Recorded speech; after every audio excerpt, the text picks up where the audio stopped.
All right. Okay. I think we're live. Okay. Hi everyone. Happy Sunday. Hope you're all well. Thanks for coming in. Welcome to the 20th or 21st live Sacred Space session. So happy to be here with you. I hope everyone is happy, safe, and healthy. And we have a very exciting session today, so I just kind of want to just dive right in. So what I'm going to do is I'm going to, as every week, I will set sacred space. We'll have our overall topic, which will feature an example, quote unquote, of healing manifestation, healing, bliss, and manifestation. And then we will actually have a little bit of a mythic story as well that we've paired with that. And then we'll close sacred space. As always, if you have questions, feel free to ask them in the question area, in the chat on Crowdcast. And then as I will be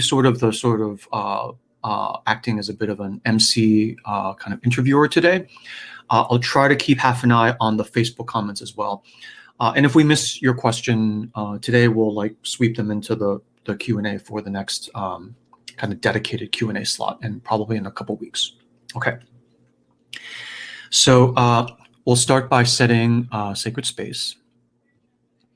And to do that, I'll just say that our intention here together is to create a space together in concert, which is devoid of fear, threat, and control. In order for us to open to higher guidance within our own selves, however we define that. It could be intuition, it could be inspiration, ideas, however you define that.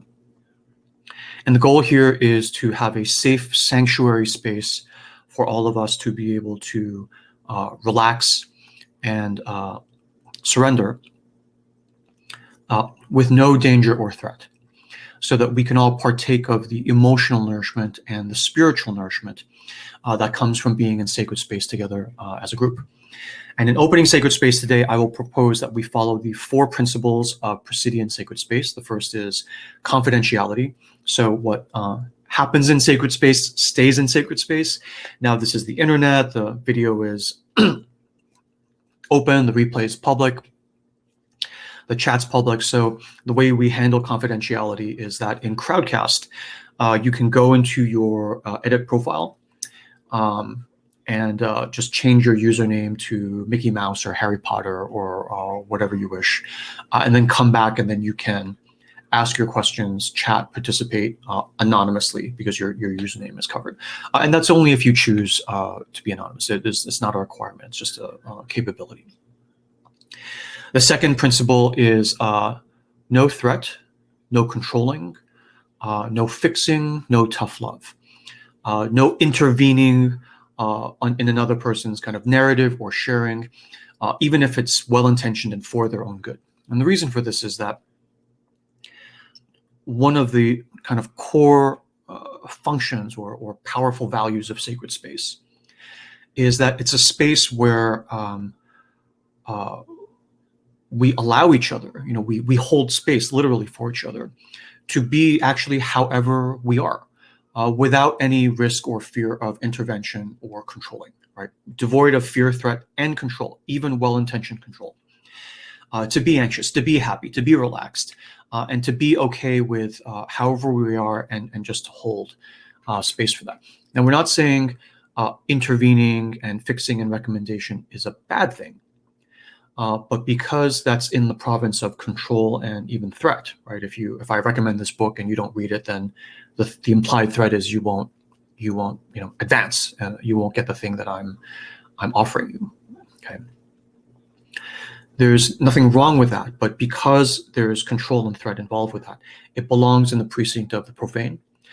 And here we're not saying non-sacred is bad. We're just saying we want an hour or so of the sacred, so we can gorge on the nourishment that comes only from the sacred. And then after the sacred, we'll go out and you can give me your book recommendation after that. And that's okay. So the third is a corollary of this, which is no commerce in sacred space. So nothing may be sold or recommended or suggested. I cannot sell you anything. Nobody else can sell you anything. we are, and even if we make recommendations of books or thinkers or things to check out, even recommendations are not, we don't do that in sacred space because of everything I said in the previous kind of point. We are here for your energy, not for the things you bring. We are here for what you are, not for what you do or provide. We're here for you, not the functionality of you. Okay.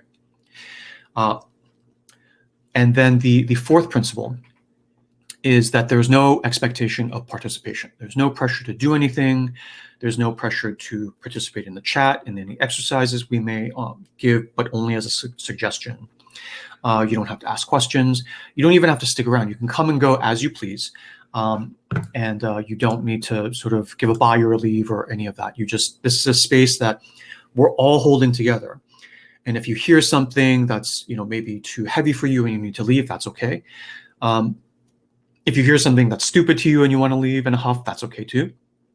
Or if you get called away by like the kids needing you or whatever, that's totally okay too. This is a safe space for you to come and go as you please, again, with no fear, threat, or control. And all of us together doing that will tend to amplify that effect. Okay. So this is what I propose. And if you are not okay with that, that's totally okay. We will give you a moment now to withdraw from the group. And we will catch up with you later in profane space and still hang out, no worries at all. In other words, there's no fear, threat, or control about trying to get you to even stay in sacred space or trying to get you to even come to sacred space, because it's sacred space. So there's no fear, threat, or control all around. So if you're not okay with stepping into that sacred space with us, totally okay. We'll just give you a moment now to withdraw or make your selection and choice.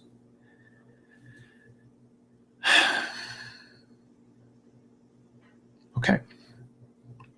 All right. So then for the rest of us, we will now move forward together into our shared sacred space. And as we are now in sacred space, I would remind all of us, including myself, to please observe the four principles: confidentiality, no fear, threat, or control, no expectation of participation, and no commerce, no recommendations. Okay. And here we are together in our set sacred space. Thank you for being here with us today. Okay, so the topic for this week. So after last week's topic, where we had a little bit of a nerd fest on the mechanics and theory of manifesting, right? Archetypal manifestation, manifesting your life vision, and how, when you do healing, when you do bliss, you're doing sort of special cases of the broader act of a specific kind of manifestation that I guess is part of what we teach here. There were a number of questions from people saying, well, this makes a lot of sense. This is great. This kind of described some things that I have been going through, I've experienced in my life. But a theme that came through was that, well, could you give us an example? Could you give us an example of a person or stories, case studies of people who have gone through an arc similar to this, and what was their experience? Now, after the call, Gowrie, my editor in Bangalore, and I were kind of debriefing and talking. And one of the things she mentioned, which she probably regrets now, is that, when you were describing, sort of desire, vision, pattern, and reflection, and then the different levels of need/want versus desire, my entire life of the past, 7 or 8, 10 years flashed before my eyes, and I saw the entire arc, and it was a wonderful sort of lens and tool to use for it. And then after we got all these questions, I was like, well, it's interesting you should say that, because we have some calls for an example, and would you be willing to come in the session and share a little bit of your story? And after some hemming and hawing and a little bit of arm twisting and rank pulling, we have her consent to come in and share some of her story with us, her path. And so, Gary, I would invite you to come on screen whenever you're ready, and we can hear a bit of your story. And what I would say, in invoking Gowrie, is to say hi. Is to say, tell us about your arc of healing, bliss, and manifestation, and please begin wherever you wish to. Thank you. Hi, everyone. Thank you so much. And where do I start? I go back to the call last week where you kind of laid out the entire map and the pattern of how archetypal manifestation works out. And, it's a good thing we didn't have a myth or a story last week, and it was just Q&A where I could just read out the questions. Because when I came onto the screen and started asking the questions, I was still in a way like a deer in headlights kind of a thing. I was so hit on the head because I could kind of map the events of my life for the last 7 or 8 years on that map that you had put out. So it was like, okay, I can see where that is pattern. I can see where that is reflection, kind. So it was quite powerful for me to kind of know that that's a pattern. And it's also a circumambulation, so it kind of goes over and over, right? The pattern, that path repeats itself many, many times over. And now I have a lens to understand what's going on in my life when I'm going through that cycle. So it was really powerful to know that. And one of the things that I thought it would clarify how it works out today, that I want to pick one archetype pattern that has manifested itself for me, right? And that's, about 7 or 8 years ago, I think, when I first started to go through your courses and working on myself with a particular vision that I wanted to find my bliss, and I wanted to find what are the lines and parts of my bliss. The main thing that bothered me a lot at that time was, the discontent and the dissatisfaction I had with my career, the job I worked in. On paper, I was doing what I like to do, right? I was a corporate trainer, just to kind of set the context for that. And I enjoyed working in that role, and I really did like what I was doing in a sense, but there was just so much in the daily details of what I do. There's so much dissatisfaction, and so many things weren't working for me in the ideal way to make me feel good about who I was and what I was doing. And it bothered me a lot at the time. And, so when I was working, I learned to kind of engage with different parts of me. I learned to kind of sit in sacred space at the time, even though I don't think I used those terms at the time, but I kind of understand that now. Right. Sit in sacred space with myself, with different parts of me, with my muse, and try to understand, this desire, and also what was lacking. And what was lacking was an indicator of what my deepest desire was.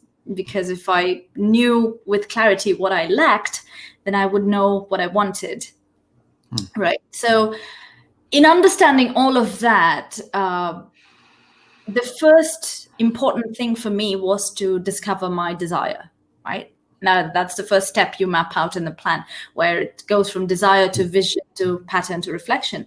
I was looking at the desire, right? And one of the desires that came up for me at the time was the desire to do creative projects, to be creative in my work. I didn't understand what that meant, right? But there was just the desire to have more creativity in what I do every day, rather than dull, menial kind of work, repetitive work, which is okay. I mean, no, I'm not putting that down. It has its role and importance. It's just that I wanted this more than that, right? And as I was kind of feeling that, and I was clarifying that with my muse, with different parts of me, the biggest block that I felt was, the lot of emotional wounding that came in from the past. And my natural defense against that emotional wounding and the way to protect myself was this way of people pleasing. And that is what was creating, I can see that in retrospect now, that is what was creating so many blocks. Because I was so keen at the workplace to make sure everyone's needs and wants and, goals were met, and everyone was happy, no one was offended, I wasn't stepping on any toes. I had no time to address my own desire, right? I was so busy catering to everyone else's desires. And then, of course, it was like handing over all of my time, energy, resources out onto other people, and power to other people, and saying, okay, do what you want with it. And it's all at your disposal. I don't really need that. So may I ask? Sorry. Yeah. No. So thinking back, would you say that if you had stopped people pleasing, it would hurt? And if so, how? Right. That's your benchmark. I'm giving you your own benchmark. Yeah. So the people pleasing essentially came from what you always, keep referring in your talks about the good girl mask, right? It was essentially that if I were a good girl and if I catered to everyone's needs and wants and be this nurturing person, then I would be worthy of love and worthy of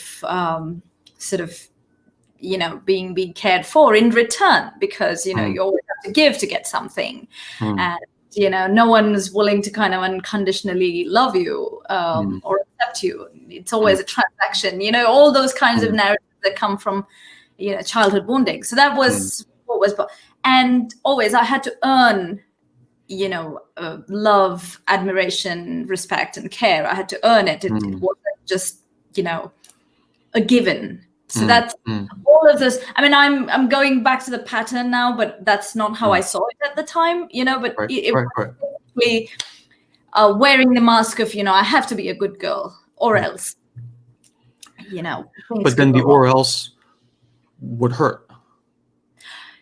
Yeah, it would. So in the sense that it was a double-edged sword, right? People pleasing. Because when I was so busy pleasing others, it still hurt because I was kind of ignoring my own, Good point.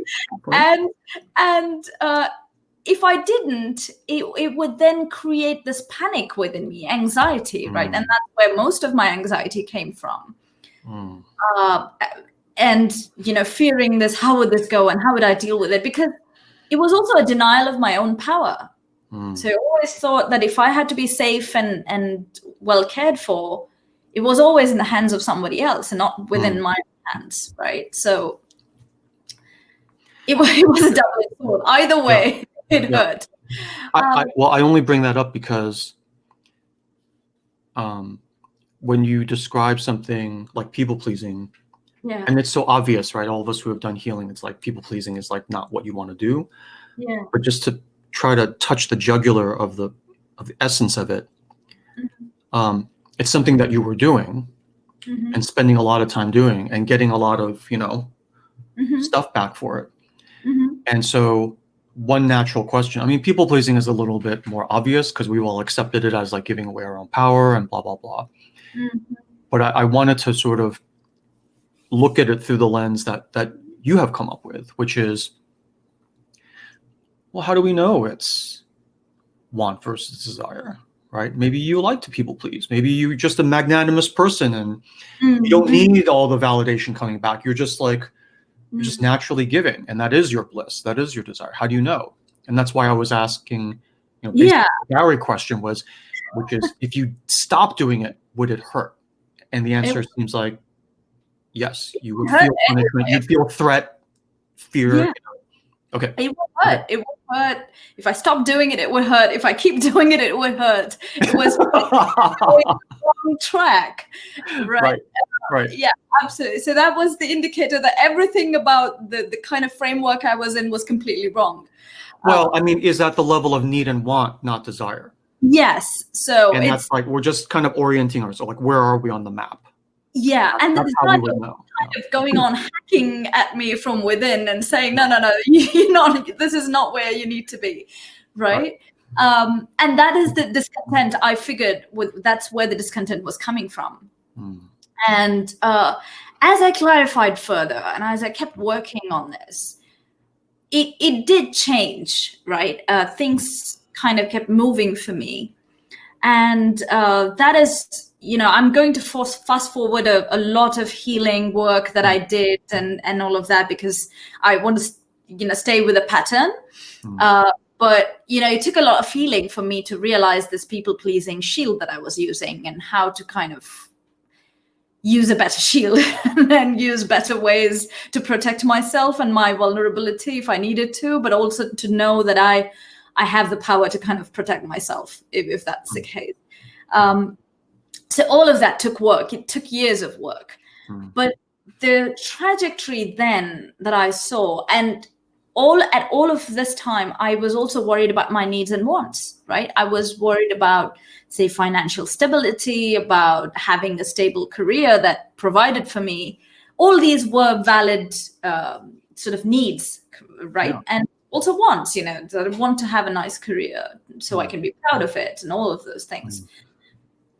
And I was worried mostly about that, that people talk about finding your passion and just going after it, but most of the time you're like worried about the bills and don't always have the safety to fall back on and say, it's okay, I will take a year off and just do whatever I like. And, most of us don't have that kind of thing to fall back on. So I had to kind of figure my way out and move towards better workplaces and better work positions. I changed jobs, I think, about 3 times in the last 8 years. And how it worked out, because I was spending so much time working within myself, is that with every job, I was moving towards more sort of authority over my nature of work. I was moving towards sort of better workplace, better colleagues, better environment overall, but also like a better position for myself in the sense of choosing my own projects, choosing the kind of projects I wanted to do, to see if it was creative enough to, satisfy me and things like that. And within constraints, it did move towards better places, right? And that was really encouraging and fulfilling to me, because I knew that the work that I was doing was working, right? And then it was because I want to come to the archetype part of this. Even though I kept saying I want to do creative things, I wasn't fully sort of aware or even ready to understand exactly what I was moving towards. But now I know that the next thing that had to come was to realize the pattern, right? The archetype. And so that's okay. There's a question that I think I want to answer. What Gauri does today as a job, I do many things, but pretty much all of them revolve around editing and writing. So that's mostly what I do. And I work with Artie most of the time. And I have a couple of other freelance gigs that I work on. So yeah, that's, the archetype that I was moving towards, it took me quite a while. And I want to focus on how, the healing work that I did, it took time and it took a lot of work. right? And this is why the lens that you provided of the archetypal manifestation was so powerful for me, because now that I know the pattern, I think I can accelerate the remaining parts of the a bit, because I now know what I'm looking for. Just to be like the sports Yeah. commentator alongside, you as the soccer player, right? So would you say then at this point in the story, you were manifesting pretty well? I mean, you have the magic wand, you are waving it, and you are getting better and better jobs, less toxic environments, more creative, interesting work. Yes. But more at the level of need and want. Absolutely. Absolutely. Okay. Absolutely. I would manifesting at the waving your magic wand and like moving forward, like desire, vision, pattern, reflection. Was working at the level of need and want. At the level of need and want, because I think at one point I even remember telling my muse that, I'm really worried. I would love to work on the grand vision that you have, if you have one for me. I'd love that, but I need my. Aren't you sorry you asked? That's what you get. Yeah, but I'm so stressed about my bills all the time. So kind of, I completely surrendered that to her, and you take care of this, and I'll work on your vision and your map or whatever it is you have for me. And careful what you ask for. And I look at that now. I could have, at one point, the transition in my jobs from one job to another, like I was a trainer and I was into content development for learning, and my next job was for a decently sized startup. I was head of training, and that was such a leap. I know how it happened, but it's unbelievable for me to think of it. And if I had kept on that trajectory of manifesting at that level, I think I could have gone into an entire corporate career of, being successful, corporate leadership and all of that. But even then, the sense of discontent is what just kept me on, because that was still there. And I could still feel it. I felt better about myself because I was in a better position in life, but the sense of discontent was still the same. Yeah. So I felt like, my finances are taken care of, and I don't need to stress myself so much now, and it's okay. I can talk about my career and everything. It's funny when people would ask me about my career, I would almost hesitate to say it because I'm like, don't box me in this, because I'm not going to stay here for too long. Right. This is not a permanent thing. It's just like a summer gig I'm going to do. Yeah. So it makes me think of that thing Picasso once said, where it's like, stop talking about my different periods of development, blue and cubism. He said, like, I do not develop, I am. Right. So I was almost like very afraid of people boxing me into this corporate role. And, I would hesitate to give my business cards to people. I'm like, no, you're going to keep this for years. I may not stay there for years. So, and last year it was interesting. Oh, one quick, So just to be clear for everyone, we didn't call this manifestation back then. No, right. I mean, manifestation still is like kind of a distasteful word for me. I'm just kind of, I don't know what else to use right now. But we didn't call it was just a regular you. Yeah. Like going about prosecuting your career path. Yes. But using, sort of what you want, setting a vision, being consistent, not being indecisive or whatever. Yeah. And I think in hindsight, one of the things, because people might be watching saying, well, I do all that. And even at the level of need and want, I can't progress. I'm always self-sabotaging and everything. And one of the things, and I want to point this out here because we already talked about all this last week. So I want to use this example to bring it out. Is we said that if the path of manifestation of need and want goes in one direction, if the path of manifesting desire level happens to, through dumb luck or divine whatever, goes in the same direction, then your career, your profane career, will do just fine. Yeah. But if desire goes in the opposite direction, then they will tend to cancel out. So if you're stuck in your, so one of the principles we can pull out here is, if you're stuck in your level of need and want, one of the ways to troubleshoot is not to say, you know, this thing isn't working, like just bang it harder, right? Bang the TV harder until the picture becomes clear. Yeah. It's to go up a level and say, well, what is my desire?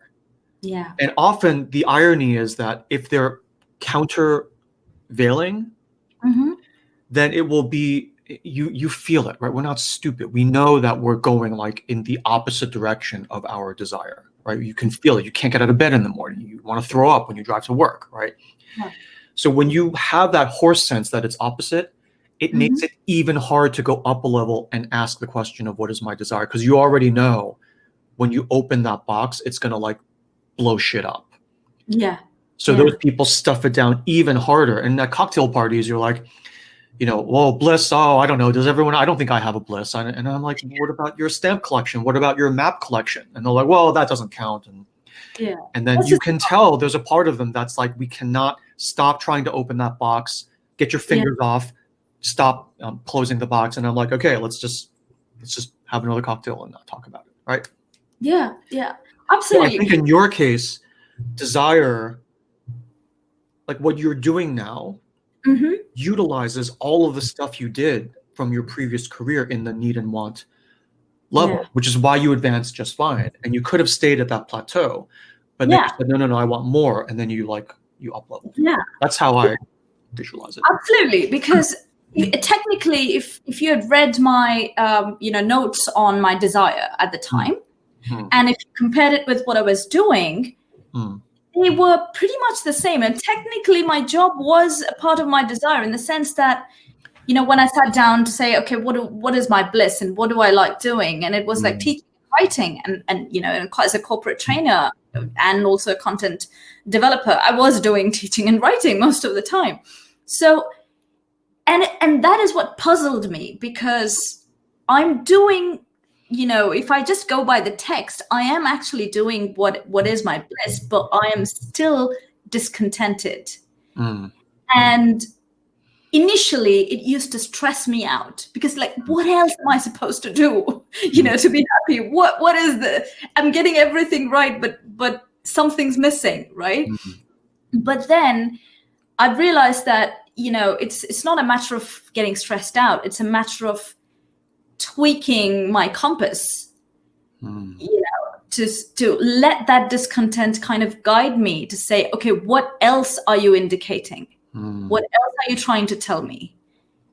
If not, if where I am right now is not the exact coordinates on the map, you know, where on the map am I supposed to be? Right? You said east and I'm heading east, but then you're also saying this is not the exact spot. Yeah. So I use that as an indicator. So that's why it was like, yeah, I'm kind of in a good position now, but is this it? Is this not it? And the answer always was no, this is not it. and what more do you want? Can you just send an email? Yeah.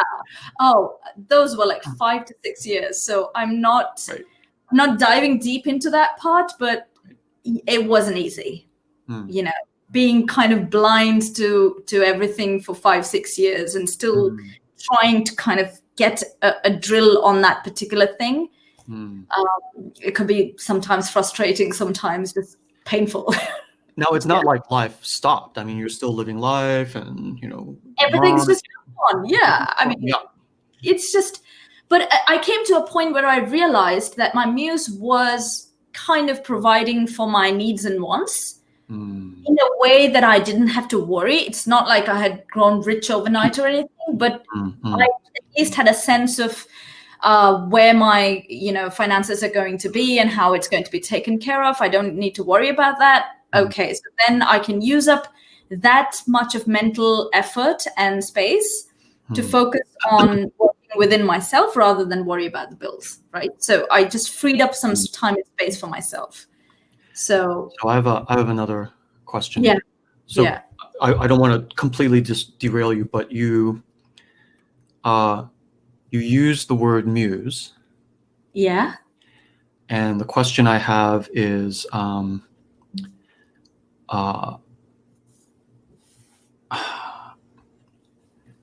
don't want to ask it in a non-reverential or inappropriate way, but so I guess I will ask, how do you, if you're willing to share, how do you experience what you refer to as your muse? If you're comfortable talking about that. And if not, that's fine. Okay. Right. So this is, I didn't always call her that. I didn't exactly know who she was, right? But I've been talking to her for so long now that I think that she is, right? So this started, I think, I even remember telling you this once from a meditation session, because when I started learning with you, it was meditation at first. Because I just realized that was the good girl mask, right? I have to meditate. I have to learn to take this within myself. I need to deal with all the shit that is in my life and be smiling on top of it. So I need to learn meditation. So that's how I started. But but you're still going to do it in a subversive manner. Yeah, but I'm still going to sneak in my bliss questions. Yeah. You know. Well, I don't even mean that. I mean, you're a Hindu woman in India, and you learn meditation from this like guy in San Francisco. Saying that, I was like, yeah. I'm like, why are you here? What are you doing here? So that's kind of how it started, right? And you have this, you say this when we're kind of trying to learn how to deal with a chattering mind in meditations, is to kind of to engage with it and not try to stuff it down and shut it down, right? To see how we can come to, certain terms of engagement where we say, okay, you give me space and I'll give you what you need, and maybe we can have a deal, kind of a thing. So I used to address my chattering mind at the time to try to bargain some time and space for meditation. And initially it was usually kind of a formless voice that would talk inside myself. And would you hear the voice as an oral voice, or would you perceive it as a thought? It's a thought, but more like a voiceless voice. I mean, it definitely felt like it came from somewhere else, although I know it's coming from within me. I mean, initially it took a while for me to discern that, because I was always second guessing myself. Like, is this really me saying this, or is this me pretending, or is it like, who is it, right? But later I think I found that it was a voiceless voice within me, but also not me, right? I could feel like somebody's saying it, and it has never occurred to me before, because some of the things that I heard them for the first time. So actually, I don't know if I've ever told you this, but I think I must have. But so I have something similar. I mean, one way to authenticate is that, she says stuff that you didn't put there, right? She said that you would not want to put there. Like it. And then the other one that I don't remember if I've told you is that there was a period a couple of months ago where I was doing, let's just call them energy exercises. And there's an exercise where part of the reason to do energy exercise is to sort of practice managing your boundaries, like in the moment, like on the battlefield, and you can do certain things where you just put up the boundary very clearly when needed, and then have a very clear delineation of what is me and what is not me, and everything that's not me I put outside the boundary. Okay. I must have told you this, but basically a couple months ago I was doing some work and practice around this. Mhm. And just to flex the muscle, I put up very strong boundary, and I basically pushed out everything that was not me. Mhm. And 4 or 5 days later, I realized, I haven't heard from the Muse in a while. I was like, I don't know if she's like mad at me, or is she, I had Yeah. a fleeting thought, like, did I lose the Muse? Which, never happens, right? Mhm. So I actually like went out looking for her. Mhm. And she, I found, I don't know where, like, at a cafe table smoking a cigarette or whatever. And I was like, hey, where have you been? And she was like, well, you set your boundary and you like tossed all of us out. So I'm just like out here smoking, waiting for you to like, waiting for you to text me back, you jerk. And that was when it hit me. I was like, when I do the litmus test of me, not me, she falls outside that boundary. Yeah. And that was the extra data point where I was like, okay, it's clear. It feels like it's not me. I'm not sure. Am I imagining things? But when I did that exercise, I was like, yeah, I couldn't hear her for like 4 days. I was like, based on that, she's like clearly not me. Like, what is she? I don't dig, because I'm not trying to capture her or bottle her scientifically. I control and predict her, because that's just, you don't do that to a lady, right? But yeah, so I completely feel that as well. Yeah, so it was like, when I started talking to that chattering mind, it was completely voiceless and formless, and I didn't know who I was talking to. I was just saying, hey, you, the one who chatters, can you give me 5 minutes time? I need to meditate, So it started off like that. But the more and more I was meditating, it was basically, I got time to sit with this part of me. And then I started asking questions, because I really basically wanted to give that, monkey mind, as you say, an assignment to keep her busy so I could meditate, right? And say, can you go do this for me? Can you find out the answer for this for me? And all of that. And when she would come back and give me answers, so we had a nice conversation. But the more I did that, in regular sessions, I started to, see a form. And I think there was one day where I actually saw her as someone who looked like me, but not entirely like me. Like, there was a resemblance. You could probably say she was my sister, She looked very much like me, but wasn't me, right? And I mean, all the same features and, same form and everything. But I remember looking at her with so much awe, because something about her was like jaw dropping for me. Just sitting there staring at her. And I even kind of asked her, like, is this what you look like?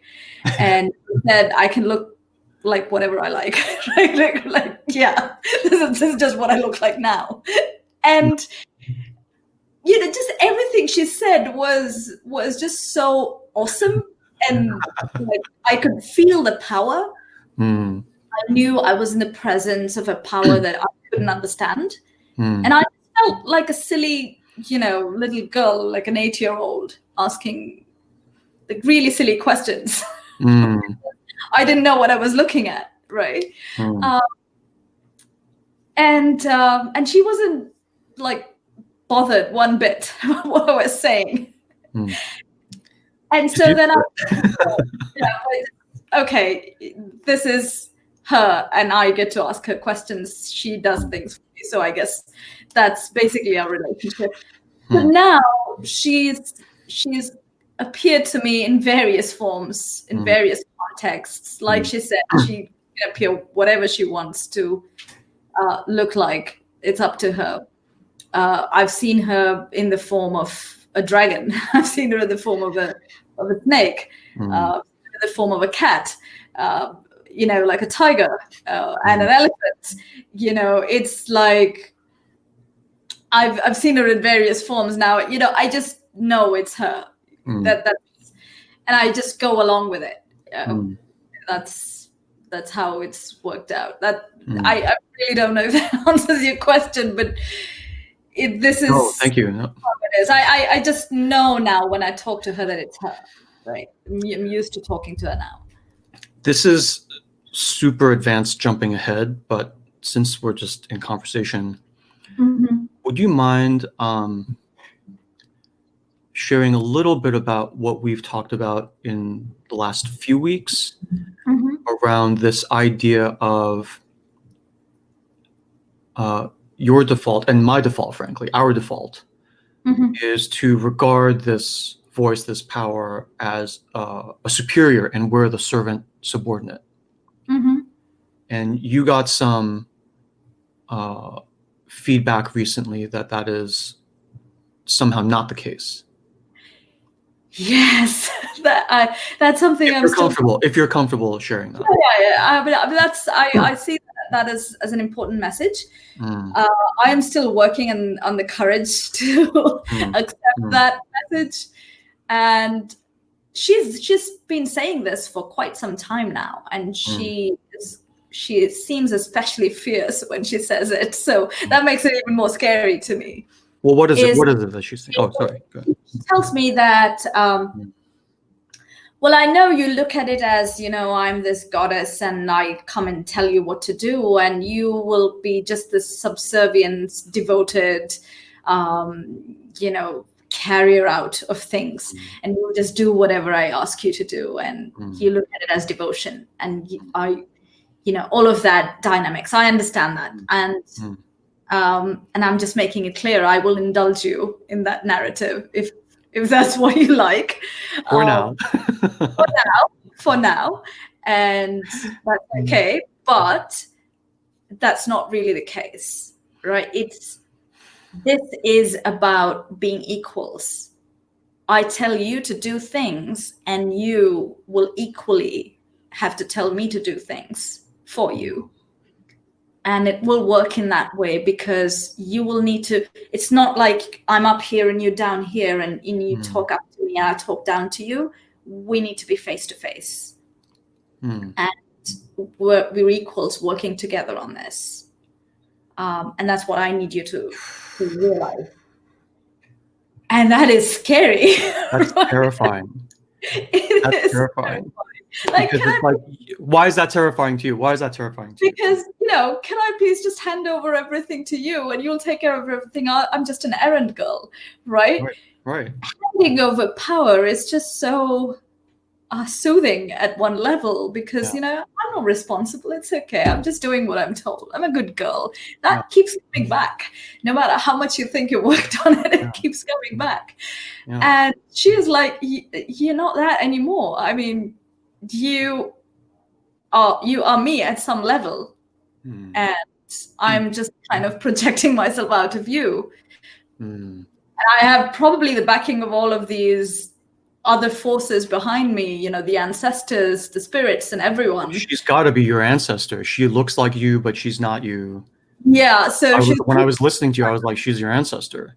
Yeah, I mean, all of that, but essentially we just kind of project out onto the screen in front of you, but we are from within you, right? So she's like, we need to come face to face. I mean, this thing won't work for long.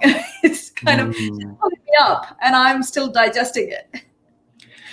I mean, when you said that, it struck me very hard, and it was terrifying for me too, because then it's like pushing you from child into full adult. It is. That's in the realm of manifestation at the sacred level, at the desire level, because it's sort of like, oh, so I can make requests too as an equal. Yeah. And that's terrifying, because it's like, okay, well, I need to actually take some, however I define it, responsibility for the things I ask for. Yes. Because normally if I'm a child, the genie can come out of the bottle and I'll be like, oh, I want $1 million. I want a hot, red sports car. Yes. And it's like the genie's like, I mean, the monkey mind, right? When we talk about this in bliss, it's like, okay, I just told you can ask for anything. Yes. Anything. Yes. I am from the other side of the veil. Yeah. And we're clear that I'm from there.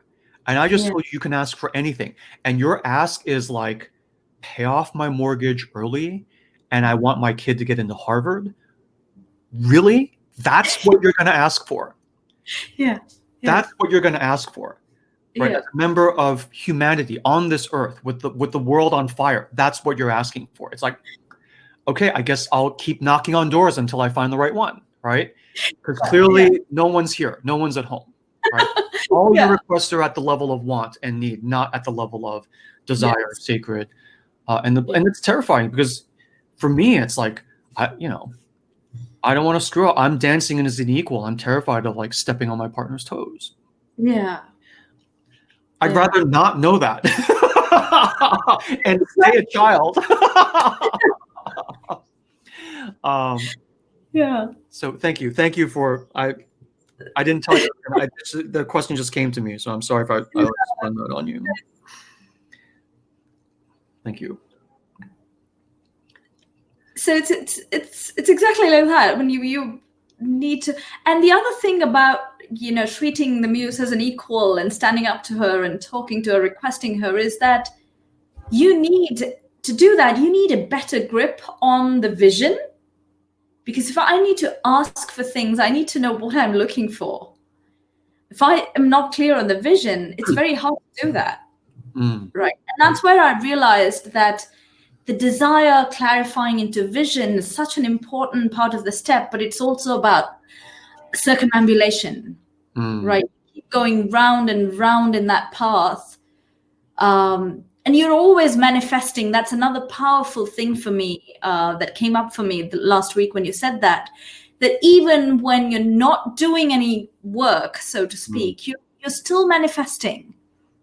I mean, everything in the outer world is something that manifests out of you. It's a reflection of your inner world. It's a reflection of you, right? So when you're working on your own inner healing, you're also and that's how my situation kept changing and kept improving, because all through my healing path, I kept on manifesting my healed inner world onto the outer world, right? And that's why my colleagues changed and my workplace changed and things got better, less stress and more fulfillment and all of that kept happening as I kept healing. But I still felt a lot of missing pieces, right, in the puzzle. And this is the part I look back and I'm still wowed by it. It was last year, I think it was 2019. I spent an entire year doing focused exercises. And again, now that I look back, I know that was basically setting sacred space every day for myself. A lot of journaling and a lot of sitting with myself and weekly review of my week's sacred space and how it went. And initially, I didn't have a goal. I wasn't really doing it with any particular goal in mind. But slowly, the way it worked out is for me to kind of explore my other side of my interests, artistic interests, which is photography, right? For years, I've been kind of doing it so half-heartedly. I mean, such a half-assed approach to it. I loved it, but I wasn't pursuing it simply because I had initially got the idea that I know that this is not something I wanted to do commercially. It wasn't a career path. And if it wasn't a career path, I didn't see how it fit into the overall vision, right? So I had just kept it as something I did in my spare time if I felt like it. But now I got called into it so powerfully. And for 10 years, I've been thinking of, making a website to display all the photos I had taken over the years and, bring them under a theme and all of that, have a virtual home, so to speak, for all the work. And it kept stalling because I didn't have the vision. I didn't know why I had to do it. What was the point of it? I wasn't a commercial photographer. I wasn't pursuing it full time. I wasn't interested in any kind of fame attached to it. I didn't know why I was doing it. So what is the point of a website, right? So that's how it was going, and back and forth. And it was just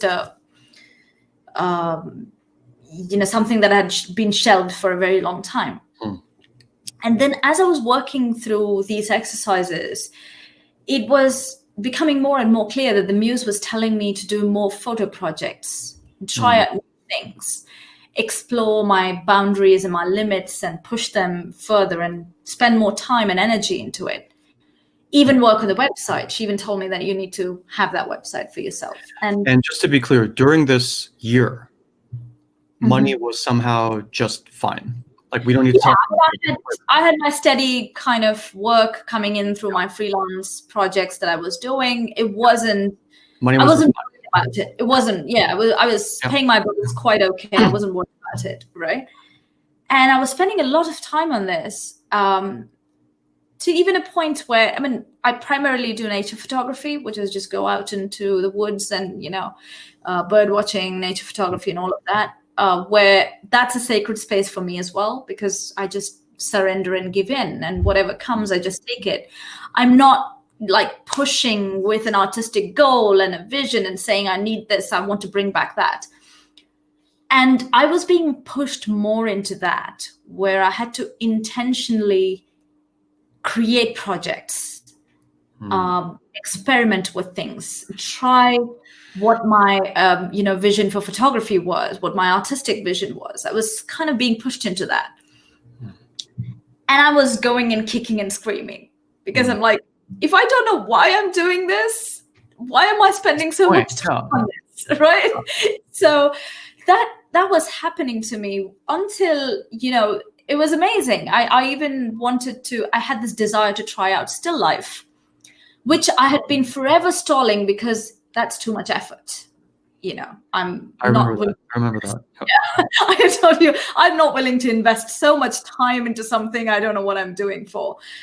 And amazingly, it just opened up. I did try still life. I started doing still life more seriously.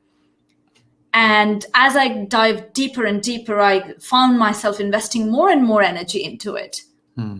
Until at one time, I found myself painting my own backdrops, right? Canvas and foam boards and stuff like that, and bringing paints and painting stuff. I suck at painting, by the way. I cannot draw to save my life. I know.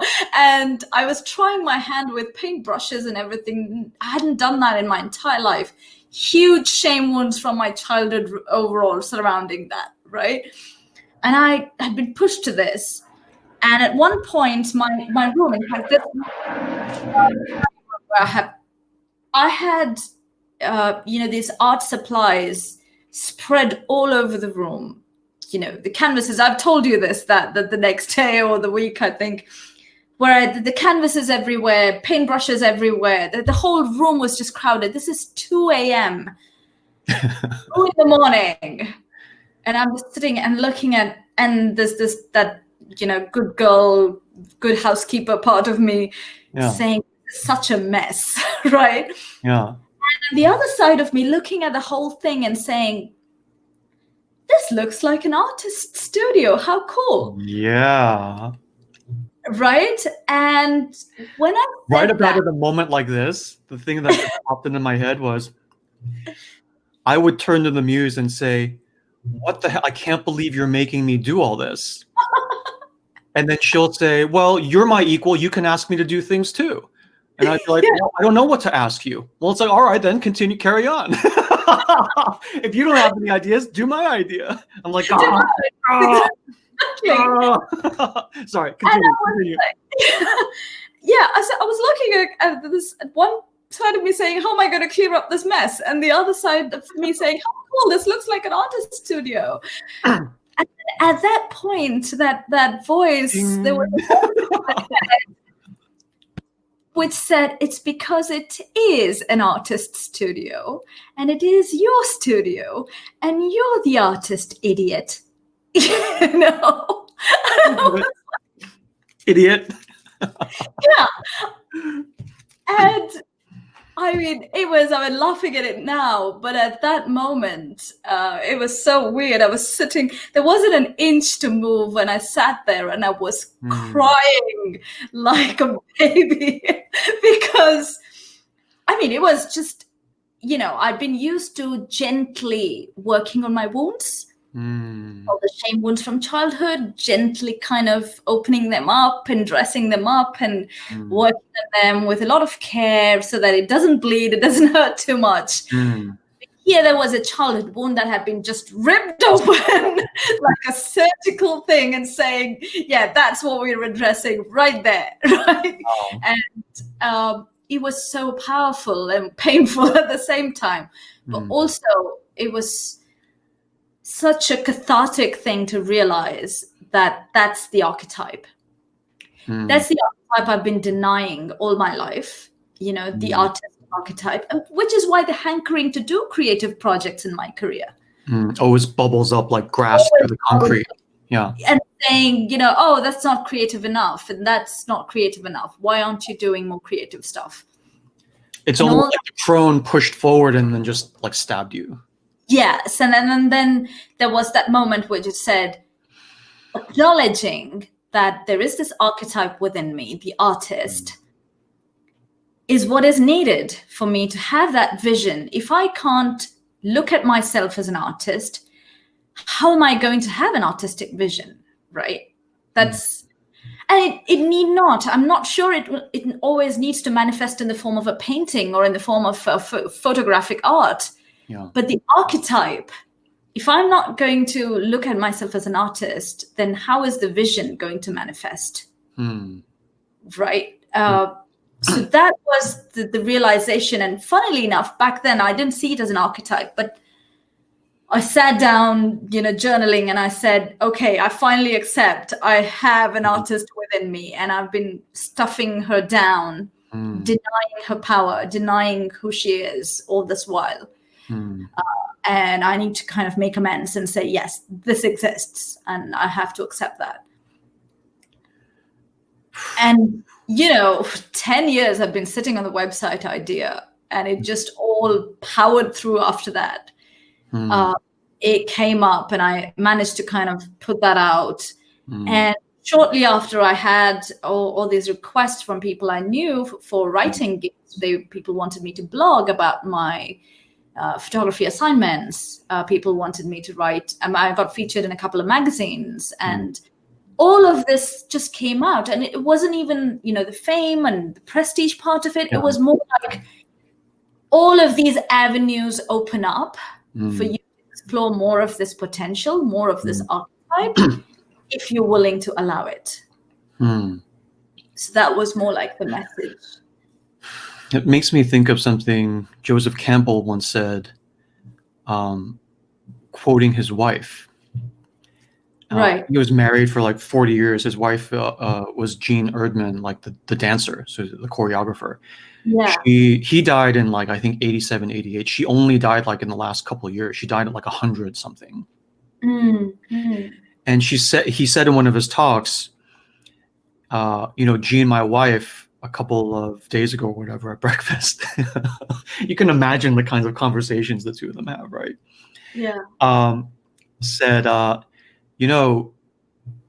the way of the artist and the way of the mystic share a lot in their nature and path, except the mystic doesn't have a craft. Right. Right. I remember this. I remember reading this. Yes. And the artist has a craft that grounds her to the world, and the mystic just like floats around. I don't know if that was a backhanded slap at her husband because she's a dancer and he's just, an academic. That's the kind of breakfast conversation that kind of power couple had. Yes. But he shared that, and he was like, I thought that was first rate. I'm thinking, this is the craft. This is the craft. Yeah. So that's basically how, it came about. And I realized, and I'm focusing mostly on this archetype, but what I also sensed is that we have many archetypes within us, right? So we're a cocktail mix of various archetypes. And the circumambulation is basically to go from, to tune into your desire and work on clarifying the vision, and then discovering what archetype does that desire correspond to. And then, it'll start reflecting in the outer world. So, this entire journey took this long. It took so many, events, healing and work and all of that. But then essentially, when you mapped that out for me, the last talk, when you said desire, vision, pattern, reflection, this is what flashed to me, just came and said, oh my God, so that's what this was. This entire journey now makes sense to me. I have milestones kind of marking each section, and I know it corresponds to this. So it's really powerful. And as I said, mystic. So I realized I have this philosopher archetype, right? And then, that's another thing I've been denying for a very long time, and it's coming up more and more powerfully. And then the question for me is that once you discover all of these different archetypes within you, you realize you're a cocktail blend of all of these archetypes. When they meld together, what does your vision look like, right? Which is a mix of all these different archetypes. So that, I think, gives me a good sense of the circumambulatory parts, that I need to keep going on this over and over. But because I have this map, it's so kind of useful for me, because it will be faster and more efficient this time, because I know that I'm discovering the archetype, and that's what I need to head towards. So. Now, is there any part of the overall archetypal pattern you've uncovered? I mean, it's in you, right? You're not setting it, you're discovering, you're excavating it. Yes. As we say in the Bliss program, where it's like an ancient city that's been buried, and we're excavating it. Yeah.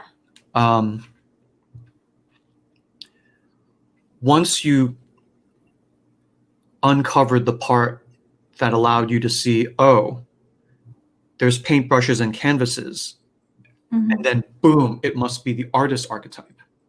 Yeah. So you saw one part of it, and then the whole pattern was inferred. Yeah.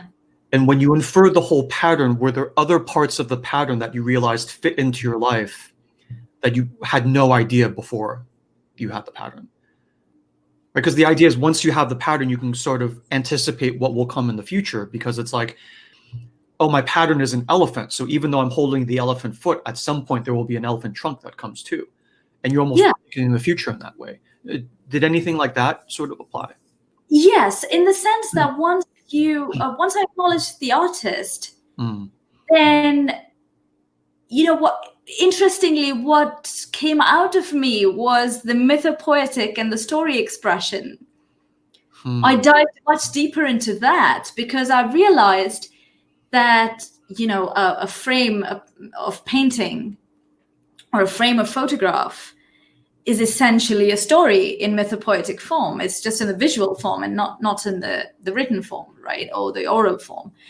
So a lot of these clues started pinging in my head every time I would look at a frame. In fact, this is interesting, right? I came up recently, there's a whole genre of photographers. There's a thing called Jungian photographers, by the way, who explore photography as an art form to read their photographs as dreams, as mythopoetic stories. You're holding out on me. Sorry, things that come on public live sacred space. It just comes because the question was that, and you asked me that question. This just came out. All right. And there are photographers who kind of look at a frame of photograph and say, "Why did I shoot this? because this is like a dream image in front of me. Now I need to know to what within me does it correspond, and what is it trying to say to me? And they kind of decode and decipher that photograph like a dream. So, I mean, before I discovered that, I realized I had started doing that as well. The moment I realized, you know, the artist archetype, and I'm doing this as a form of art. So what does art say? And art only tells stories. It really, that is the whole goal and purpose. If you want to put a purpose on art, the purpose of art is to tell stories, right? And for some reason, for whatever it was, you know, the lines in me manifested in a way where I chose to tell stories through photography. And each frame was a story, and the frames put together formed a story. There were photo stories.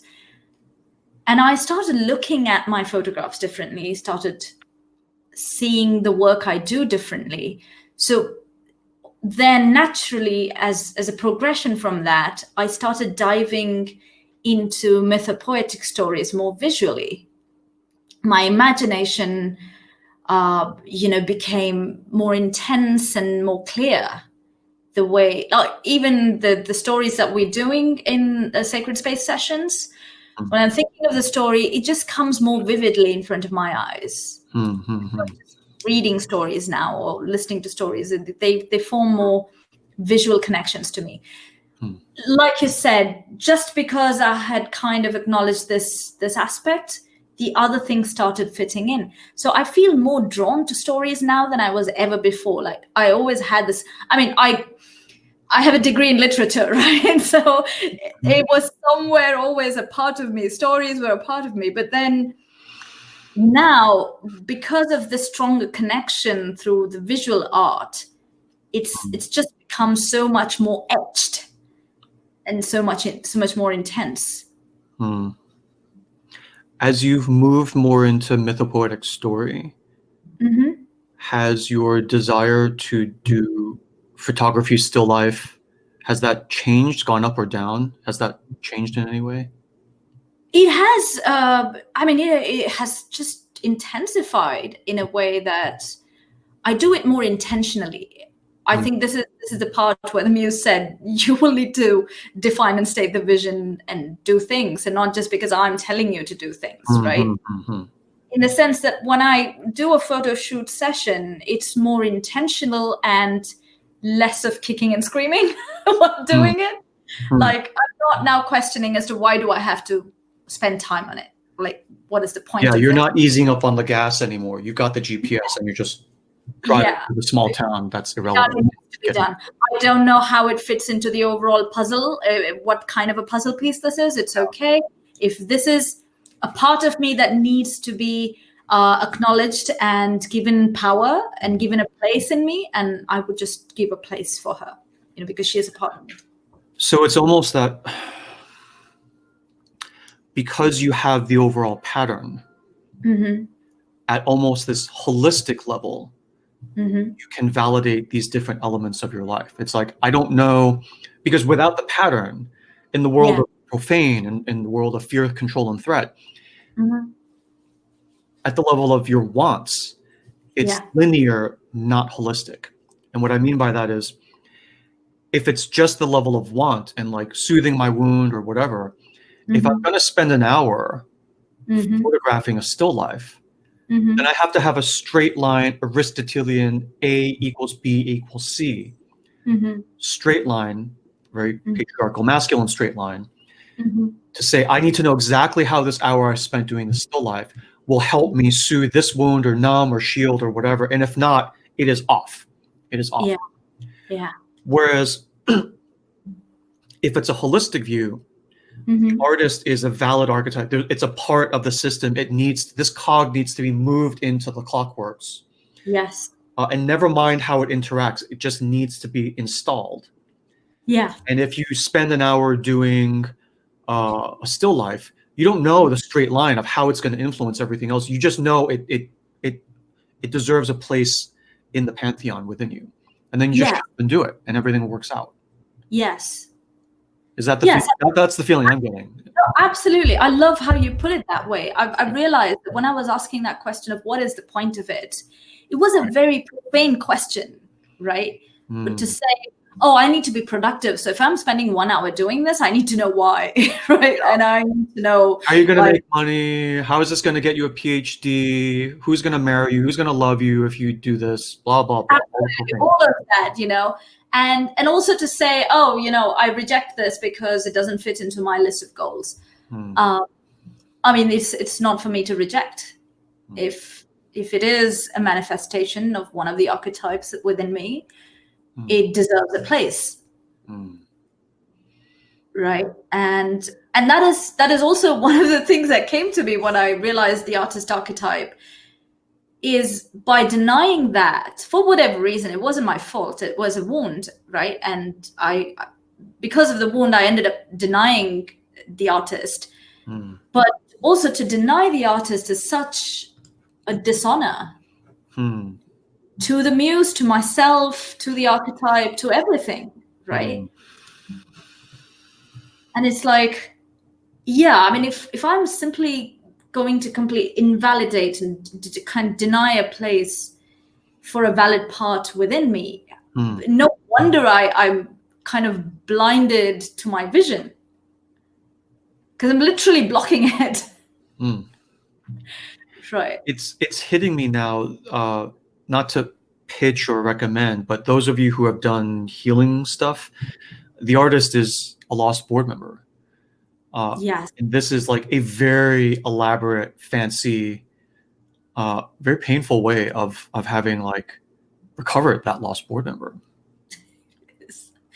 It is. I mean, you've done everything. It didn't come up before. I mean, it sort of came up and we tonked it back down, right?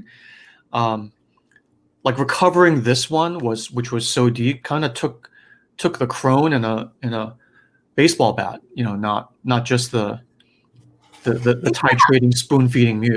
Absolutely. I mean, if I really have to go deep into the mechanics of it, even me taking up photography was sort of trying to sidestep the artist. Because initially my gambit was that, photography isn't as much of a skill as painting is. So when I do photography, I'm not really laying a claim to be an artist. I'm just an imitator, right? When the real art is when you take up a brush and you can manifest something inside your head, which is not outside, and you paint up something from scratch, and then there it is. It's a work of art. But when you do photography, you're basically taking something that already exists, but just making it look nice and reproducing it in this form. And that's a nice argument, but it is quite disrespectful. I realize that now, right? Because I realize when I try to dodge the artist archetype and say I'm not an artist, but because that pull is strong, I think I'm just going to make a compromise and pick up the camera instead of the paintbrush. Right. So I made a deal there. I made a bargain. So I took a roundabout, and that's why the journey took quite a long time, because me pushing back was quite strong. I was trying every smart and cunning way to avoid bumping into the archetype. So when it hit me, it had to be like surgery, right? So. That's very good. Yeah.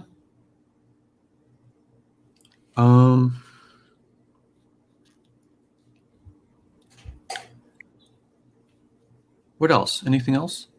So that's a pattern. Like I said, just came to me, and it's a very similar thing for the philosopher archetype for me as well. But this time it was shorter because I'd already kind of become familiar with the milestones. So when I went back on that road again, I could recognize the milestones. Okay, I know where I'm going. I know there is something. So this time, I think it was just looking at a pile of books in front of me that I was also kind of doing a tally of all the books I'd read in the last year. And I was like, interesting. There's not a single novel in there, right? And they're all kind of esoteric, dull philosophy books, right? And a 20-year-old me, if I had seen that list of books and said, these are the books I've read, I would have said rubbish, never reading them. Because, philosophy is boring. At least that's what I told myself. And, and here I am, I'm sitting and reading all these books, and that's the books I want to read. Nobody's made me do it. And, because like I said, I'm used to this path now. Instantly I realized, this is the philosopher archetype. It is an archetype. It's going to come out for you, even if you resist it. So you have that. You have the artist and you have the philosopher, just two of the many archetypes. So just to touch on this, the whole thing of like desire, vision, pattern / archetype, and then reflection. That's not linear, right? You do that again and again and again. Oh yes, absolutely. Ambulation. Yeah. So it's like a merry-go-round. It's like a merry-go-round. You just keep going round, and after a while, you just know how this works. Yes. Yeah, because you start going through artist in painstaking. I mean, it wasn't like 2 a.m. You've got all this stuff in your room, and then it hits you like this is the pattern, right? Yeah. Because you're sitting in the middle of the pattern, and then you have the ability to like zoom up and look at everything. Yeah. And then it hits you like a thunderbolt. And then the next time, it doesn't take a big mess. Not that there's anything wrong with a big mess. Yeah. You're not looking at you're just looking at a stack of books. Yes. And then it hits you, ping, philosopher. And in that case, because you just went through artist, the philosopher cycle is much faster because you're like, we've seen this movie before. I'm not going to resist. It's like, it's the exact same thing. They just dropped in philosopher instead of artist. We've seen this movie before. Let's just do it and save ourselves 90 minutes. And we don't have to watch the whole movie. Let's just we know the plot. Let's just do it. And take philosopher and run and just go. Yeah. Very good. And then, I still haven't observed the kind of reflection it has manifested into, but I'm sure something will come up because this just happened recently. So when I see that, I'll kind of recognize, this is it, the reflection in the outer world of what I just realized. It's now showing up because this was a week or two ago. So I just want everyone to know we're Gauri has been so generous in giving us the arc from 10 years ago up till basically last week. Stuff that she still hasn't processed. So thank you so much for your generosity and. Thank you, Artie. It's amazing to be able to talk about it here because it just clarifies my own understanding even deeper when I speak out loud. So it's amazing to be able to do that. So did you what else? Just one point that I wanted to say is that when I realized the artist archetype, like I said, even the kind of work requests that were coming in, it reflected in that way. But also, I made, and this was just organic, right? And I made new friends, and I made new acquaintances and people connecting online with like-minded people. And it was like a weight that was lifted off my chest because I could now freely, fearlessly say that, hey, you know what, I'm an artist. And that's why I want to engage and discuss and, have a discourse on these topics because I'm interested in that. And I could see the way all of these people, my friends, artist friends, photographer friends, people I know online, the way they see me has changed as well. I can sense that. The way they perceive me is very different from before. I could very clearly sense that earlier when people looked at me, there was this kind of unsure confusion about what I am. I mean, they were reflecting back the confusion within me, right? And now I can actually see them looking at me like an artist, and they sense that, and they're very clear at who they're looking at. And that's a reflection of you too. And it's a reflection of the clarity I have. Right? So that it feels amazing to acknowledge that. That's very good. That's very good. Yeah. Thank you. Thanks, Artie. And now you know why I mean, all of these things that I'm saying, when it just hits you in like within the space of 10 minutes, and then, you know, when you were talking, and I'm like, I think I need some rest and probably some lemonade or a cup of tea. Well, you're the one who wanted to do Q&A last week, so it's like, come on, you're not going to abandon me. Let's go. Let's get on with it. So thank you. So folks, if you have more questions for Gauri, just post them, and then we'll put them all in a Q&A, and we'll do a joint Q&A at some point. Yeah. Now, I wanted to do the little story also. Just, I'm not even sure where the story fits in at this point. But this is the story that came from you kind of looking at a stack of books.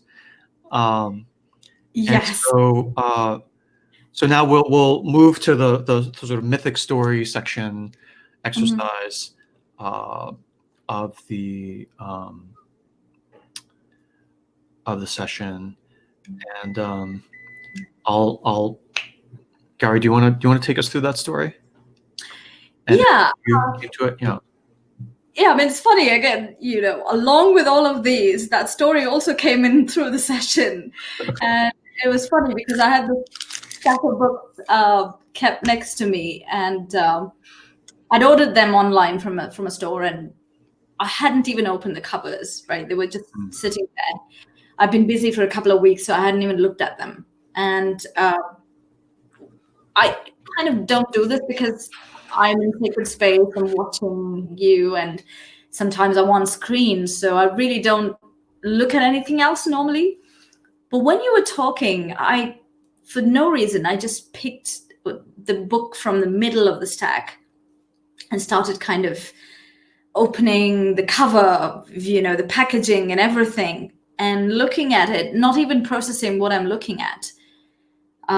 And it's a story. I mean, it's a book on, you know, myths and symbols through Indian spirituality, something like that. I don't even remember the title of the book now. But it was, you know, the view of three important, significant mystics in Indian history on the mythopoetics. So it was Sri Ramakrishna Paramahamsa and his disciple, Swami Vivekananda, and his disciple, Sister Nivedita, right? So there's three people's views. I looked at that, and what you were saying and what I was looking at kind of fused into the story that I remembered from my childhood. And the story was about Swami Vivekananda. He was one of the greatest mystics India has seen. And he, you know, I think he passed away at the age of 32 or 33. But by then, the amount of things he had achieved and accomplished was legendary, right? And he was a disciple of Ramakrishna Paramahamsa. He's the one who actually let the world know about Ramakrishna Paramahamsa, because he was just a priest in a temple. Like, no one knew about him. Well, he was a mystic, but he wasn't known to the world. And right now we know him only through Vivekananda's books, right? So the story that came to me, I think the reason it hit me was it was a perfectly mythopoetic story in itself, even though it was a life event in the life of Swami Vivekananda. Mm-hmm. It is almost so crystallized like a mythopoetic pattern. It fits to this pattern of, vision pattern, reflection kind of a thing. I think that's why it came to me. So this is a story that I, read in school. And Swami Vivekananda, that's his name after he, made his renunciation and became a monk, right? But so they take on a new name because they leave their past life behind. His birth name was Narendranath Datta. And it was called Naren, in short, by everyone. And he came from a pretty elite, upper class, affluent family in Kolkata. And, he was Western educated. His father was Western educated. They were a well-off family. While he was studying his undergraduate course, he found himself very deeply interested in spirituality, in the more esoteric philosophical discourse. Wasn't particularly a devout person or, religious or, ritualistic or any of that. He was more interested in the philosophical. So let's be clear. This is Vivekananda. Yes. One of the great mystical teachers and figures of all of Indian culture. Absolutely. Absolutely. And here, this is around what, the beginning of the 1900s? Late 1800s? Mid to end 1900s. Yeah, mid 1900s. British colonial India. Mid 1800s, 19th century. Mid 1800s. Okay. Yeah. Mid 1800s. Yeah. And Vivekananda, just 150 years ago, right? Yeah. One of the towering mystical figures of all of Indian religion and culture. Yeah. And he is here. He's not a temple monk or anything. He is this, well-to-do scion of an Indian family, which is very well plugged into the affluent British colonial system. And he's studying to be an Indian lawyer in the British system. And he already has a ton of money, and he's about to just have this very comfortable need-want lifestyle of well-to-do lawyer, wife, kids, the whole 9 yards, everything. Everything's set for him. Everything's set for him. Everything's set for him. But at the same time, he had this desire to kind of dive into Indian spirituality, right? And just seek answers for a lot of questions he had. So again, because, he was part of a kind of elite society, he knew a lot of people in his father's circle who could indulge in these kind of esoteric debates, right? And so that was part of his life at the time, even as he was always seen as a very bright and intelligent young man. I mean, very, very promising, as well as was more intelligent than you would expect for someone his age. So he's a golden child. He's gone to Harvard Law, family law firm. Everyone's waiting for him to run everything. Fabulous. Absolutely. He's this. And then this thing happens, right? At this point, sometime he is also introduced to Ramakrishna, who is the priest of the Kali temple in Kolkata, right? In a place called Dakshineshwar. And would you tell us who Kali is, just briefly?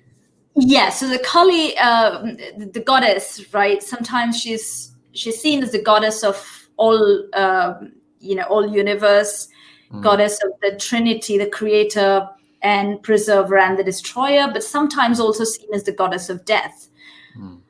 And not in the sense of, scary, evil, or terrifying goddess of death, but in the sense of, there can be no life without death. So sometimes in Indian spirituality, it's death that comes first and life later. So it's not life and death, that kind of a circle. It's death and life. Well, you can sugarcoat it all you want. It's still terrifying. So Kali is a terrifying goddess. She is a terrifying goddess, right? But also, in the spiritual religious context, Kolkata is is an abode of Kali. I mean, the city of Kolkata gets the name from Kali. It's Kali Ghat, which then morphed into Kolkata, right? It's the abode of Kali. There's been like a temple thousands of years that goes back, and tiny shrine in the middle of the city. But the temple where Ramakrishna was a priest, that's a relatively new temple, built sometime in the 1700s, I think. It's funny, it was also built by a queen, because she had Kali come to her in her dream and say, I need you to build this temple for me. So the queen built that temple, and then, she appointed Ramakrishna as the priest. And Ramakrishna had a reputation in that district to be this mystic, strange, weird kind of a young man who was really strange in his ways, but he seemed to kind of know his goddess. And he claimed to talk to the goddess. So he was like, he was asked to come and be the priest of the temple. Now that's some muse to have. That is some muse to have. I mean, this is the amazing thing, right? So Ramakrishna used to say he would actually talk to the goddess like he could see her in front of him. So that's how the stories go. But otherwise, I mean, other than that society, he was a relatively unknown person, right? Nobody knew him. So some people introduced him to Vivekananda, back then Narendra, saying, you seem to be so interested in spirituality and have so many questions. If you really need answers, this is the person to go to. So talk to Ramakrishna, he might be able to kind of give some answers to you. And they became friends. So Narendra would keep going to the temple to meet him, and for hours would sit and talk to him, ask him questions, debate with him, and all of that, right? And it's funny because he wouldn't go into the temple. He wasn't interested in, the goddess and the devotion or the ritual or any of that part.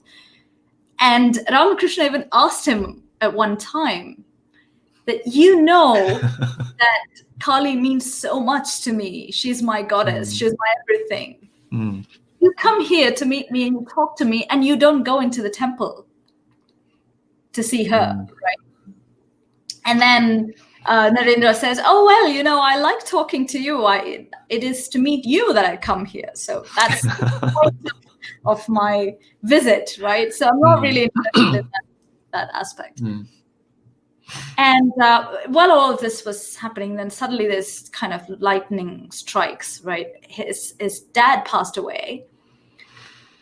And Vivekananda's dad. Narendra's dad passed away. And the family realizes that he had a lot of debts, whether it was managing the finances, or probably he didn't expect to die so soon, or whatever that was. But they were suddenly burdened with a whole lot of debts and no income, right? And Narendra was still studying. He didn't have a job. And then, suddenly there was this calamity that came in. And he sort of tried to find jobs. He couldn't find anything suitable. All of that was kind of stressing him out. And once when he visited Ramakrishna, he spoke to him, and then he said, I'd really appreciate it if you could put in a word to Kali when you're, you're worshipping her, when you talk to her. Could she help me with sort of helping me out here with my finances and stuff? We're all such chicken shits. All of us. All of us. Even Vivekananda. Go. I mean, you talk. He was like, can you put in a word for me? I need some help right now. Can you pass her this note for me? And Ramakrishna is like, she's right there if you want to talk to her. You can walk in, you can talk to herself, ask her what you want to ask her. And he's like, oh, okay. And Vivekananda goes in, Narendra goes into the temple, stands there, looks at the idol, right, that's standing, and folds his hands, prays to her. And he's so overwhelmed in her presence He goes there and says, please give me knowledge of the divine. Please give me devotion to carry it. And please always, always give me your uninterrupted vision.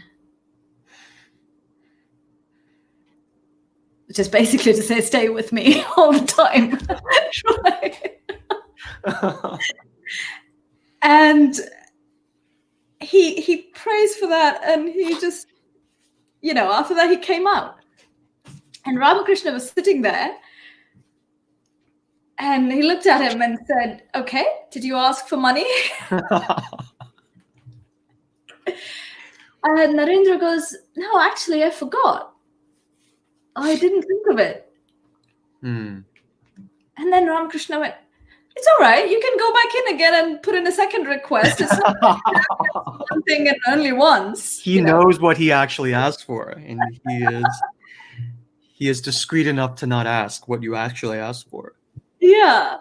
And then I said, oh, okay. Yeah, I forgot. So I might as well go in again. And went in. The second time, he stood in front of her and, folded his hands and prayed. And he said the same thing. Give me knowledge of the divine, give me devotion, and give me your vision. And then he came out, and Ramakrishna still sitting there impishly, kind of smiling at him and saying, okay, did you ask what you went in for? It's like, no, I forgot again.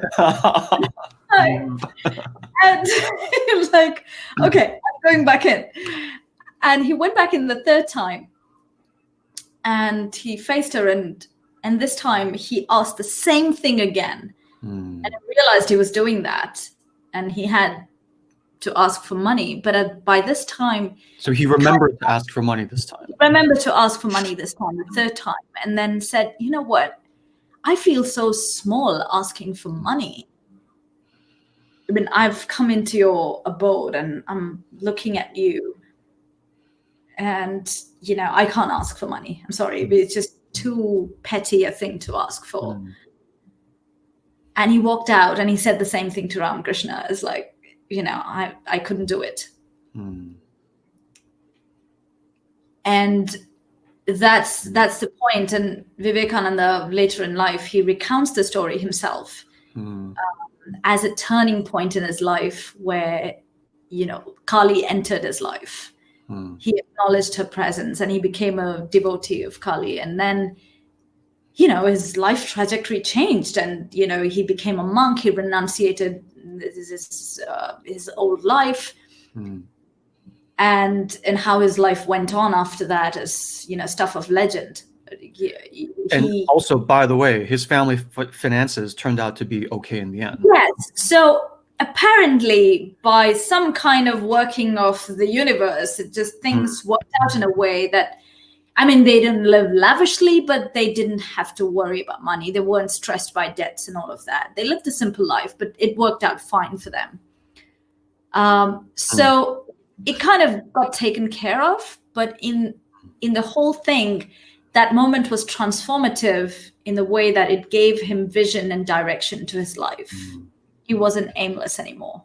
And to me, when I remembered the story that I read, I was like, this is crystal clear, mythopoetic story. It's a pattern etched into a real person's real life. You couldn't ask for a more pattern story than this. Right? Even if I were to write a kind of a fairy tale, I would not have been able to better this, right? So it just worked out in that way. And that came to me because it's such a classic juxtaposition of need and want versus deepest desire. He always had an inclination to spirituality. He just did not want to kind of pursue it like in a serious way. And he knew that deep down, which is why he never went into the temple. Yes, it's like the story that we spoke about a couple of weeks ago, I think, where, the crone, the people say, don't look into the crone's eyes. Avoid her.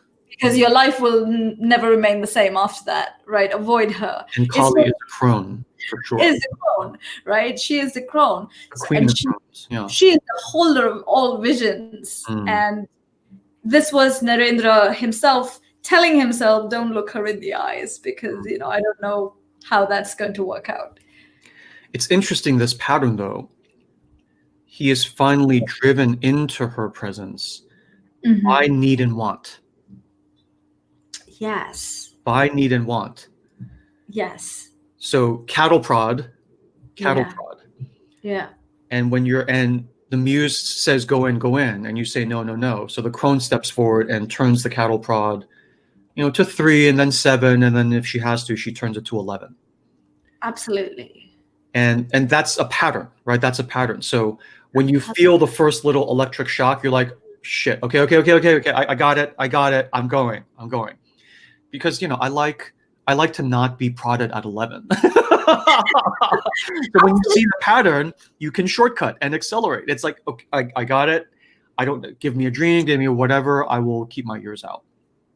Absolutely. And once he enters into the presence of the divine, need and want fall away. Yeah. Right. And he asks only the question of desire. Yes. Of bliss, of the sacred. In the sacred, this is why we spend time in sacred space. Yeah. In the sacred precinct, looking at Kali, you're in the sacred. Desire is the only thing that survives that fire. Need and want fall away. Yeah. The third time in, to complete the cycle of transformation, he remembers the need and want. And instead of it just falling away, he actively pushes it away. Because the third time it's like this, the number 3 is like a symbol of completion of the cycle, right? 1, 2, 3, ABC, birth, life, death, caterpillar, cocoon, butterfly, right? The complete cycle is 3. Yeah. So the third time, he himself has the power and agency. He doesn't need to forget it. He remembers it, and he says no. He says no. And then that's when the old hymn, the profane hymn, dies, and the butterfly hymn receives a new name, even Vivekananda. Yeah. And he emerges from the temple, born out of the womb of Kali. Yeah. And he proceeds to, basically just go to town on all of India, like establishing everything he established. Absolutely. And setting new vision, right? Setting new vision. Indian ethos. Because until then, they were all very disparate traditions, kind of under one umbrella, but also not realizing that they were whole disparate traditions. So there was a lot of cacophony and chaos until then. But his vision ended up setting a vision for the entire collective as well. So, it was really, really powerful. It had to be done that way. So that's, So, and what you say about this cattle prodding is just so true. I realized that, even in my story that I shared, that the need to go into emotional healing would not have happened if it didn't hurt that much inside, right? So the shame wounds and the hurt and the pain and all of those things are, ultimately levers that kind of push you into that journey where you will go in. Because if it's like just about finding bliss, we may say, I'll postpone it until retirement. I'm having a good life right now. Right? I'll go in after I turn 60. I mean, where's the hurry? Yeah. But because the hurt and the pain. Or even after you're 60, you say, no, it's too late for me. It's too late for me. When you're 60, you say, it's too late. And the crone is like, okay, fool me once. And she's like,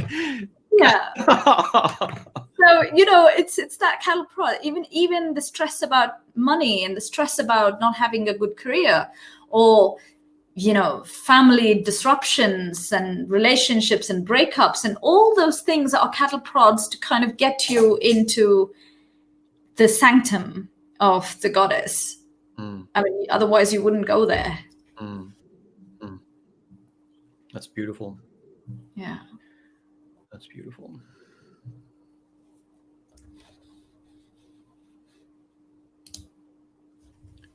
Anything else? There's a question here. I thought that if we have time, we could take that up. Okay. Discovery, can you talk more about discovering the archetype related to your pattern of teacher? If I had to kind of quickly address that, my mom's a teacher. She actually retired as a teacher all her life. So I am very aware that that's a pattern within me because, I'm her daughter. I carry that very strongly within me. And I know, but it's also a work in progress in a way, because just like, going through the entire path to discover and acknowledge the artist archetype, I do acknowledge the teacher archetype because it's easier for me, because I know my mom's a teacher.